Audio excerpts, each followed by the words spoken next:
Ladies and gentlemen, welcome back to another broadcast of The Weekly with me, Neff. Please subscribe to the channel and share our videos with a couple of friends. We're trying to reach 500 subscriptions, and every subscription helps us out with that goal. Has anybody heard of the film Electric State? Interesting news regarding the film, not doing so well as far as what the critics have to say about it.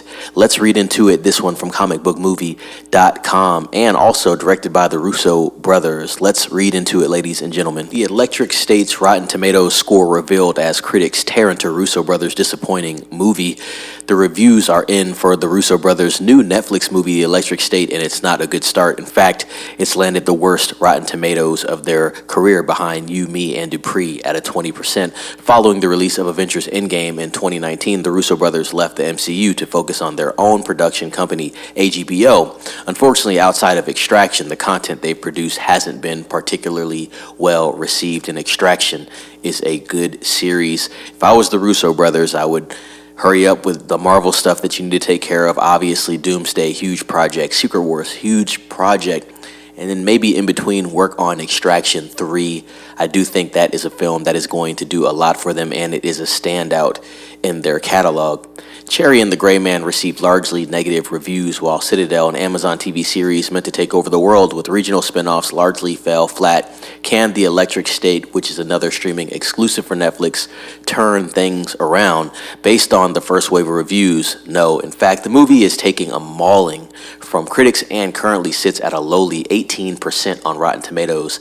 That's worse than both Cherry at 37% and The Gray Man at 47%. I believe The Gray Man had Ryan Gosling, action espionage film. That film I heard cost a lot of money, like about $250 million. Netflix helped pump into that, so huge movie from Netflix, and it didn't do well, so that is not good. I think Extraction is really keeping the Russo brothers alive over at Netflix.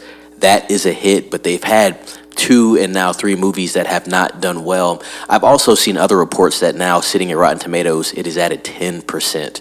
So not good. Let's read some more. These are some quotes. The movie's message about taking a step back from technology to reconnect on a human level is one we've heard countless times before, reads The Hollywood Reporter's verdict, but it's especially rich coming from Netflix kingdom of algorithm.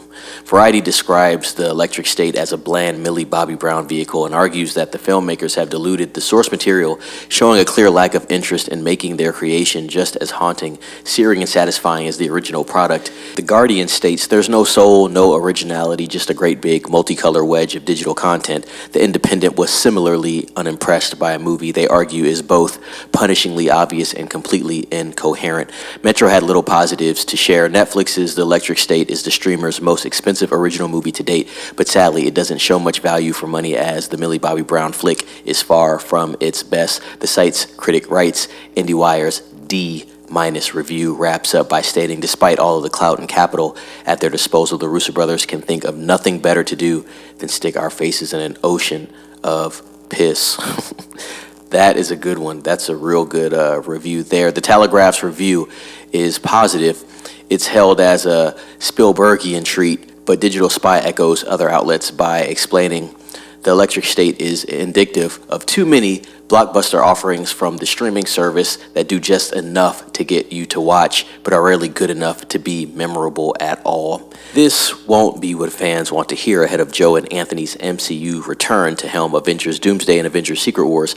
However, they've never delivered a bad Marvel Studios movie, and they're only struggling to produce hits outside of that sandbox. However, the filmmakers had a screenplay from Captain America and Avengers franchise veterans Christopher Marcus and Stephen McFeely, so it's a real challenge to figure out where it all went wrong for The Electric State. Either way, the Russos arguably need Marvel Studios as much as the studios need them at this stage. The film is based on the graphic novel by Simon Stålenhag and arrives on Netflix on March 14th. So ladies and gentlemen, these are the early critic reviews of this movie. It hasn't even hit the public yet. This is kind of reminding me of Star Trek 31.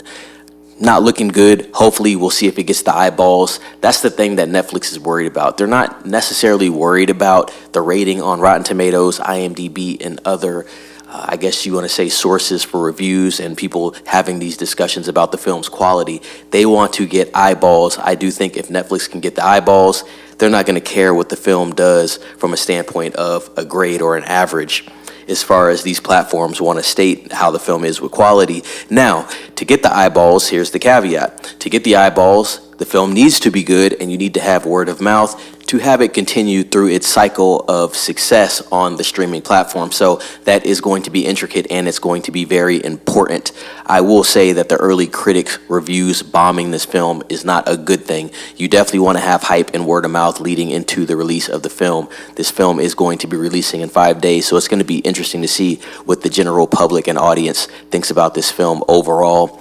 We've seen varying degrees of reviews from critics being bad and the audience actually liking the film, and vice versa. So I think this is going to be interesting for Netflix and everybody involved with this film. As far as the Russo brothers are concerned, it seems like the writing has a lot to do with the quality of their film. Depending on who writes the film depends on how they actually make the film and how it is perceived based off what they have to work with, because they are only the directors. Obviously, cinema is visual, but writing is the backbone of it. So I do think that could be an issue as well. With that being said, ladies and gents, you have the scoop and the lowdown on The Electric State. Is this a film that you've heard of? Is this a film that you're excited to watch?